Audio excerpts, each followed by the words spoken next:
किसी भी रिश्ते को चलाने के लिए ना दिल से जुड़ाव बहुत ज़रूरी है। मन से जुड़ाव होना चाहिए, मन से जुड़ना चाहिए, ना कि तन से, ना कि शरीर से। अब देखो, आज हम लोग जिस डिजिटल युग में रहते हैं ना, हम जिसको नहीं जानते हैं उन लोगों से कनेक्टेड उसको अपने फ्रेंड के लिस्ट में शामिल किए रहते हैं, और जो अपने हैं वो सारे के सारे दूर हो गए हैं। हम टच स्क्रीन के संपर्क में रहते हैं लेकिन अपने परिवार के टच में नहीं रहते हैं, अपने नज़दीकी खून के जो रिश्ते हैं उसके भी टच में नहीं रहते हैं।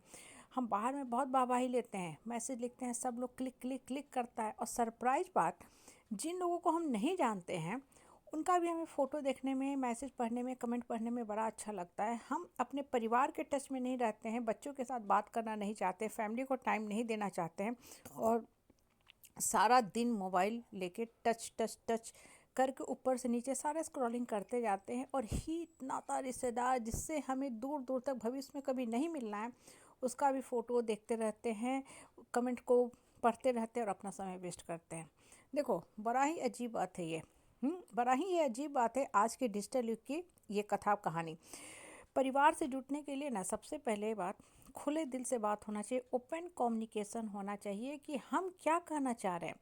आज के टाइम में होता क्या है ना कि हम लोग व्हाट्सएप पे स्टेटस लगा देते हैं, मैसेज लगा देते हैं, बहुत सी बातें हम कहना चाहते हैं लेकिन खुलकर कभी नहीं कह पाते। क्यों? क्योंकि हम मन में ये मान के चलते हैं कि अगर बोल देंगे तो शायद हमारा इनके साथ रिश्ता ख़राब हो जाएगा। या बहुत बार ये भी होता है कि जिस समाज परिवार परिवेश में हम रहते हैं ना, कुछ लोग बहुत दबंग प्रवृत्ति के होते हैं, तो उन्हें ना अपनी कमियों सुनने की आदत नहीं होती है। मतलब अगर आप उनकी गलती दिखा दो, ड्रॉबैक और या मिस्टेक दिखा दो, तो सर पे आपके ऊपर ऐसे आके बैठ जाएंगे जैसे लगता है कि आपने पूरा जो घर का छत है उनके सर पे पटक दिया।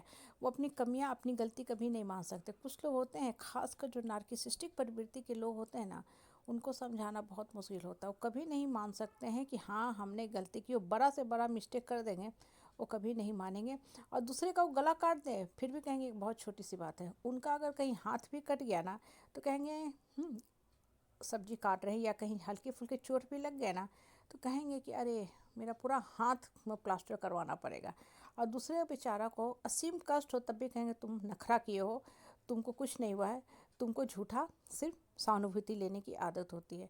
और यही चीज़ होता है कि आज ना रिश्ता में जो प्यार, भावना और सहानुभूति होती है ना, इमोशनल बॉन्डिंग जिसको हम बोलते हैं, वो सब खत्म होता जा रहा है। रिश्ता डेड होता जा रहा है। कोई किसी से मतलब नहीं रखता है, लेकिन अननोन लोगों को हम पकड़े हुए हैं। सबका फ्रेंड लिस्ट अगर आप फेसबुक पे देखते हो या सोशल मीडिया, जो भी मीडिया हो, नॉर्मली मैं सोशल मीडिया से दूर ही रहती हूँ क्योंकि मुझे जो भी मेरे नज़दीकी हैं, हित नाता रिश्तेदार है, वो कम संख्या में है लेकिन मेरे अपने हैं। अपनों का मतलब जो वास्तव में आपकी सही बात सुनने को तैयार हो और सही बात सुनकर आपके सपोर्ट में खड़ा रहे, मतलब आपको हील करने को तैयार है। ना कि ऐसे लोग जो कहने को तो मेरे रिश्तेदार हैं लेकिन दूर दूर तक वो रिश्ते के नाम पे सिर्फ और सिर्फ काला धब्बा है, जो आपके किसी काम में नहीं आ रहे। इसलिए बोला जाता है ना कि जीवन कर्म करने का नाम है। मतलब आप चुपचाप मौन रख के कर्म करते रहो, आपका कर्म भगवान देख रहा है, और आपको जो समाज में प्रतिष्ठा मिलेगी, मान सम्मान मिलेगा, वो आपको आपके अपने कर्म से मिलेगा। दूसरा नहीं बोल रहा है, क्या बोल रहा है, ब्लेम गेम खेल रहा है, उससे अलग रहो। क्योंकि होता क्या है ना कि लोगों की जो बातें होती हैं ना, सबके दिमाग में दौड़ती रहती है। ह्यूमन नेचर है, माइंड का नेचर है। लेकिन कुछ लोग इसको कंट्रोल इसलिए कर पाते हैं क्योंकि वो लोग सीख जाते हैं, जीवन से सीख जाते हैं कि अब तक मैंने जीवन का बहुत बड़ा समय गंवा दिया इन बेकार के, बहियात के, पागल परिवार के लोगों के साथ।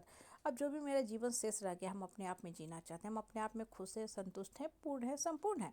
तो चुपचाप अकेले बैठते हैं, अपने आप से बातें करते हैं, और जब देखोगे ना, अब अपने आप से बातें करोगे ना तो आपके मन से बहुत से विचार आने लगेंगे। सबके साथ होता है, सबके साथ होता है, लेकिन थोड़ा देर बैठना पड़ेगा। धीरे धीरे धीरे आपको इसकी हैबिट लग जाएगी। नहीं तो नॉर्मली होता क्या है ना कि हम लोगों से बात करने में इतने उलझ जाते हैं कि सिर्फ लोगों की बातें ही दिमाग में घर कर जाती है, घूमते रहती हैं। हम अपने लिए समय ही नहीं निकाल पाते हैं। इसलिए कहते हैं ना कि थोड़ा समय अपने आप के लिए भी निकालो। ये चीज़ स्वामी विवेकानंद का कहा हुआ था कि प्रतिदिन अगर आपको बात करना है, आपका सबसे प्रिय पसंदीदा कोई आदमी होना चाहिए, तो वो आदमी आप खुद होने चाहिए अपने आप के लिए। तो चुपचाप बैठो। मुझे तो बड़ा आश्चर्य लगता है कि लोग क्यों खोजते हैं बात करने के लिए बाहर वाले को। मैं तो अकेले बैठती हूँ, चुपचाप बैठती हूँ। उस समय मोबाइल भी साइलेंट करके छोड़ देती हूँ कि कोई मुझे डिस्टर्बेंस नहीं चाहिए। आकाश की ओर देखती हूँ, नेचर को देखती हूँ, पंछी को देखती हूँ। तभी मुझे बहुत से मन में जो है विचार आते हैं, और वो विचार ही मुझे हील करते जाते हैं। मुझे लगता है कि बेकार में जीवन गंवाना है बेकार के लोगों के साथ।